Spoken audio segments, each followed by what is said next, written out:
I'm actually kind of excited about this project that we're going to do today. I've had quite a bit of time to think about it. So many times when something happens, when we lose something, we also gain something. So when we lose a lot of positive, sometimes we think, well, it's all lost, but a lot of times you gain a little something anyway. And, you know, kind of the looking at it as the glass is half full approach. Well, in my particular situation, I've probably done this road 100 times. And when I first started off especially, I was extremely concerned about crashing. So I really wanted to make sure I did my corners safely. I've taught cornering for years, and there are some points I want to kind of polish up. It's not like I've changed my theory on cornering. So if you've taken the Ground Control 1 that I offer, none of this is going to be new, but I think that what I've learned from the experience of having to really make sure that I don't crash is prioritizing some things that are important for an intermediate to advanced cornerer. All right, so basically what I'm going to do is I'm going to ride down this gravel road, and I'm going to tell you what I'm going to try to do. All right, it doesn't necessarily mean I'm going to do it. Right here, I'm going to hit front and rear brake, and I'm going to try to get in this ravine here, and kind of use it like a slot for a slot car. All right, and then what I'm going to do next is I'm going to set up outside wide here, and then I'm going to really make sure I use my outside arm to initiate the lean of the bike. When I set up wide back there, I'm going to stop here for just a second. First of all, when I come down that straight, I'm going to be standing tall up into the neutral position to save my legs, all right? Now, I get it. If you want to tuck, that's fine to get more aero, but my primary goal is to keep my legs fresh for a full enduro, so I would rather stand up into that neutral position. Now remember, when you stand up into the neutral position, you need to be able to brace yourself with your arms. A big mistake people have is they have their elbows high instead of wide. All right, so when they're wide, I can brace myself more. Whenever they're tall, if I hit my brakes, then the bike kind of disappears underneath me. So I'm tall, I have most of my weight in my feet, but I'm bracing myself with my arms.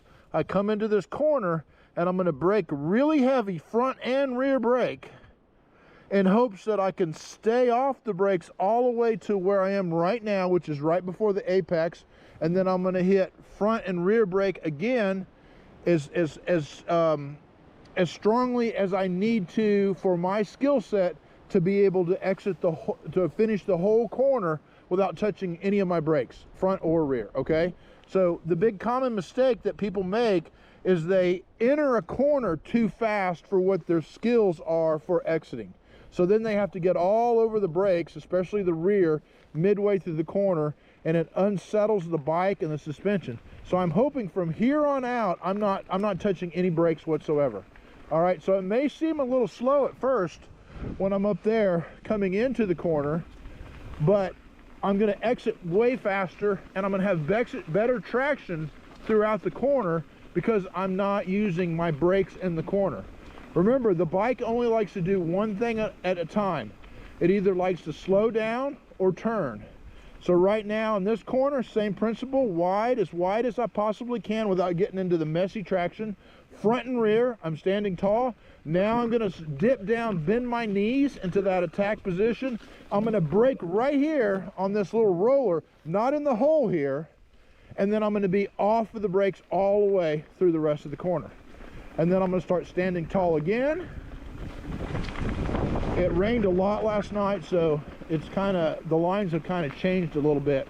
And if I'm doing everything right, I should be able to hit this corner with no brakes at all. Just basically lean the bike in the right way, using that outside arm to initiate the lean of the bike. If you use the inside arm, which is what naturally people do, it could make that front wheel wash out. All right, now I'm back up tall again through here. Again, I'm not trying to be aero. I'm trying to save my legs, and the taller I stand on my legs, the longer my legs are gonna you know, be able to perform. I'm going to enter wide here, and then I'm going to start making my cut for my turn right in here, and no brake all the way through. So I've done this a few times in the past where I brake really hard front and rear right before that corner, and then I was able to stay off the brakes completely through the whole rest of it. Now what I'm going to do is I'm actually going to try to do what I just said was my theory or my goal. I've pointed the POV down low in hopes that it will get my fingers to see if I'm touching my brakes or not, just to kind of hold me accountable. And yeah, so the other thing that I've learned from braking is that I learned this from Bertha, the times that I was hitting Bertha at Ride Beeham. For those of you who are not familiar, Bertha is a very large step up at Ride Beeham. It's very large for my skill set, and you have to have a tremendous amount of speed to clear it, and a lot more speed than what I'm used to coming into a jump. And I remember when I was doing run-ups for it, I would hit my rear brake out of fear, and a buddy of mine, Kurt, and we found that if you allow yourself to pull in the rear brake but not let it engage the rotors, then it allows you a little bit of a security blanket without slowing down. Does that make sense? It takes a lot of discipline to do that, because it's only another millimeter pull and you're into the rotors. But sometimes I'll do that on a corner. I'll pull in my rear brake kind of like a security blanket, but I'll pull it just to the point to where it doesn't actually engage the brake pads. So that's another little trick on the corners. Hey, let me see what I can do on this. This is the first run for today. I'm not sure what the traction is, so this definitely won't be my best run down, but I want to give it a go and see if I can practice what I preach. And even if I don't, maybe you can gain some cornering tips from it. All right, see how we can do. I may go a little bit slower just to see if I can talk a little bit and say what I'm doing, but I'll probably give it at least a good 80% if I can apply it. All right, I'm tall through here, bracing, catching a lot of wind, but I'm saving my legs. I'm beginning to crouch down a little bit here, front and rear, front and rear, front and rear, off both brakes. Don't touch both brakes.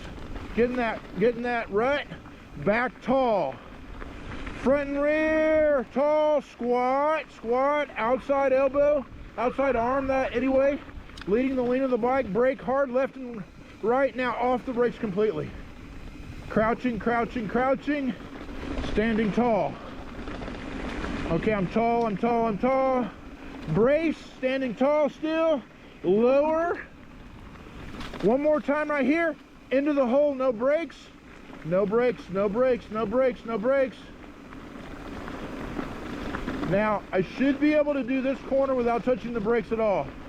I'm standing tall, I crouched a little bit, back up tall, in case I have 100 of these hills. Same thing works on the single track, but the nice thing about this is even when it's raining and the trails are closed, all right, I'm gonna shut up here, brake hard on the hump, front and rear, and then off both brakes, hopefully all the way. Yeah, not touching the brakes, not touching the brakes. Now I'm gonna touch them for safety's sake. Yeah, what's up, man? And that's it, man. So yeah, one of the things that gave me the idea to do a little cornering tutorial was that when I was out here, actually several times, ACA teams were doing intervals up that hill like I have been doing, and it gave me the idea that it can be not just a fitness training thing, but they can get some cornering practice on the way down. So that's one of the reasons why I made the video, and I'm going to definitely share it with some of my friends who are ACA coaches. Hey, one other thing about droppers. No, you do not have to have a dropper to race in ACA or at NICA, either one. The last I saw the race courses, they were not hard enough to require a dropper, but I would say that having a dropper, if you're trying to like be on the podium, it's definitely worth the investment, because every time I said crouch or bend my knees for the corners, my seat was down so that I could really lower my hips. If your seat is way up high, pushing your hips way up high, you will not be able to corner as fast as if you can lower your hips, lower your center of gravity. It just makes everything work better. And then when, not if, your rear or your front tire begin to lose traction, you'll be able to recover more because you have more range of motion in your arms and your knees. So I would highly recommend it for even easier trails if you want to be faster and you want to have more performance. Yeah, well, thank you so much for watching this. I hope it makes some sense. Hit me up with any comments or questions. I'll try to give them the best answer I can. And I also want to give a shout out to my buddy Shane. He's helped me up my video quality for my POV. I probably don't sound too good right now because it's super windy today, and I need to get some more equipment for that. But in terms of the picture quality, he's worked with me quite a bit to get my YouTube trail footage much higher, and thank you, Shane, for that. I appreciate it. Definitely follow his channel. He works really hard on his YouTube channel, so definitely give him a follow. All right, thank you. Until next time.